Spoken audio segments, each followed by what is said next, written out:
maka e ha'oli makahikiho, a komamaida curtain call, a program of reviews, previews, interviews, and features of and or with the great art and artists on Maui and beyond. I'm Paul James Brown. This will be the second year when there will be no Standing Ovation Awards because there was very little theater. I wondered when we would be back in the theater. In May, Akaku started doing in-studio work again. However, the Omicron variant has given Hawaii a rather dubious distinction of having among the highest incidence of COVID infections in the country. And just as Pro Arts was planning to have a season, we are in the throes of this never-ending pandemic. The pandemic of 1918 lasted 26 months. The current pandemic is going on 22 months with no end in sight. Freedom doesn't mean you can harm others. Along with freedom comes responsibility and the need to care for others. Hopefully, this will be a memory soon. Pandemics are a part of being human. They have taken a toll on hundreds of millions down through the ages.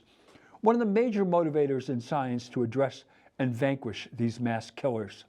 They have had a tremendous impact on the arts industry. Musicians, actors, dancers do it for the audience. No audience, no show. Sure, Zoom was clever and novel, but no substitute for a live performance.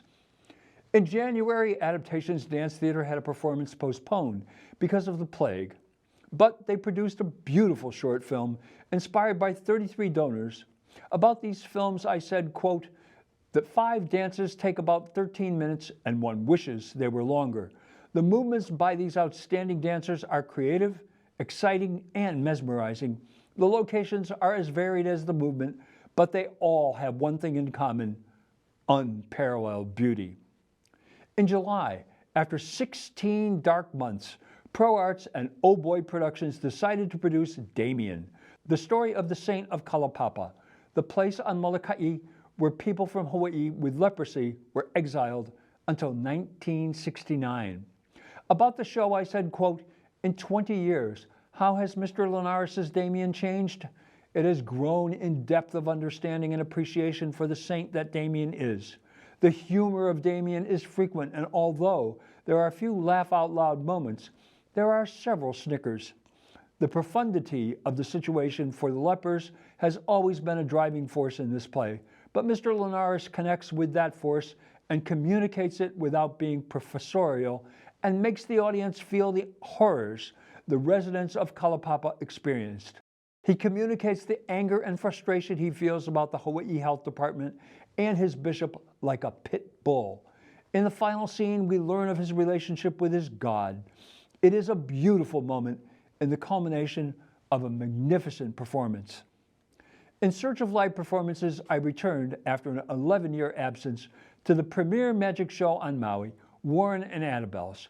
It had just reopened after 16 months, and I wanted to see if the magic was still there. The food was great. I loved the lychee martini, and there were 2 magicians. John Shyrock opened, and Chris Blackmore followed him. About their show, I said, quote, Mr. Shyrock and Mr. Blackmore do hilarious improv/stand-up involving the audience as well as their magic. Both of them performed some great sleight of hand tricks with coins, cards, and a $100 bill. And Mr. Shyrock did some pretty impressive rope tricks. My favorite was Mr. Blackmore's card trick with a sword. Quote, it was a great evening that I heartily recommend to all. I guarantee you will laugh out loud for 2 hours, and you will be astounded by the skill of these exceptional magicians. You will find yourself asking, how'd he do that? A lot. In August, after 501 dark days, the lights on Pegasus, the spirit animal of the Eau Theater, were turned off and the curtain went up on a marvelous Rodgers and Hammerstein review, Our Favorite Things. All of the Rodgers and Hammerstein chestnuts were present, from Lisa Paulson and Jerry Eiting doing Anna and the King, singing Getting to Know You, and Shall We Dance, to Liana Locke being Maria, doing Do Re Mi, and of course, Mr. Eiting got to do his signature Some Enchanted Evening. Some enchanted evening, someone may be laughing, you may hear her laughter across a crowd. and Dylan Bodie doing Howard Keel and Gordon McRae. Oh, what a beautiful day. All of these chestnuts sounded as good as any of the Broadway stars who made them famous. But the things that got me excited were the moments when a performer owned one of those chestnuts and sang like we have never heard before, such as Baron Burton's jazzy take on the title song, My Favorite Things. When the dog bites, when the bees sting, when I'm feeling sad, I simply remember my favorite things, and then I'll feel so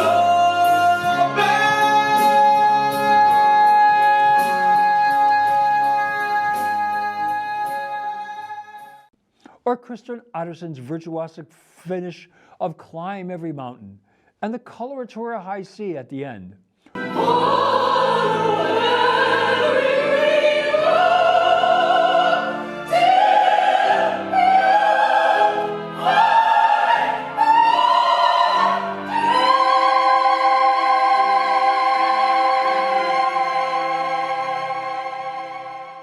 Or the sexy take on I'm Gonna Wash That Man Right Out of My Hair by Felicia Chernicki-Wolf, Patti Lee Silva, and Marcy Smith. She went and washed that man right out of her hair. She went and washed that man right out of her hair. She went and washed that man right out of her hair.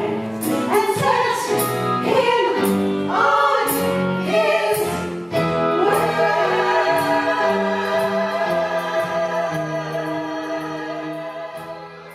And then there was Bailey Miller's ballad rendition of It Might As Well Be Spring. I'm as restless as a willow in a windstorm.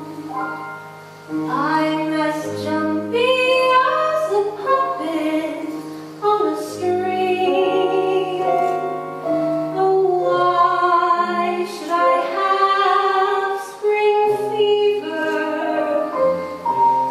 when it isn't even spring? These artists own songs that have always been associated with others. It wasn't until November, when Maui on Stage and Pro Arts co-produced Clue at the Eout Theater, that another live performance was seen. It was a truly joyous occasion. This play is more of a farce than a murder mystery.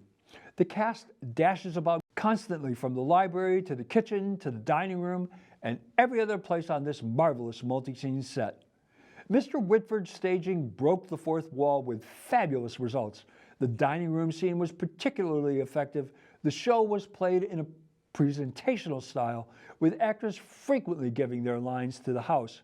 I love the way he created each of the scene changes seamlessly, so there was non-stop action from start to finish, and the 7 main cast were on stage for nearly the entire 90 minutes of the show. Since Mr. Whitford has dance in his DNA, the play wasn't so much directed as choreographed. Then the outstanding upcountry performing arts programs at King Kekalike High School and Seabury Hall Performing Arts finished the year off with a hope for a better 2022. King K took on the rom-com Maybe It's You with 2 different casts over a 2-weekend run, and Seabury Hall did their 32nd annual Holiday Performing Arts concert. The dancing, as always, was superb, and Ali Pineo's number was absolutely inspiring and revelatory. But Molly Shane and Peter Della Croce are developing a first-rate musical theater program. The year closed out with a kick-off of Pro Arts' hoped-for season. The Reluctant Elf, based on an original story by Ali Shore and Katie Vincent. It was a wonderful, light, funny, and touching holiday event for the entire family that threatens to take the place of the other holiday standbys. So there you have it, 2021. The paucity of live performance was apparent. We can only hope the wonderful season Pro Arts has planned and the terrific fair coming up at our Scholastic Youth Theater isn't interfered with by the pandemic, irresponsibility, and selfishness. We'll see. Well, that's Curtain Call for this week. Mahalo nui loa for tuning in. I'm Paul James Brown, Mele Kalikimaka, and Ha'oli Makahiki Ho.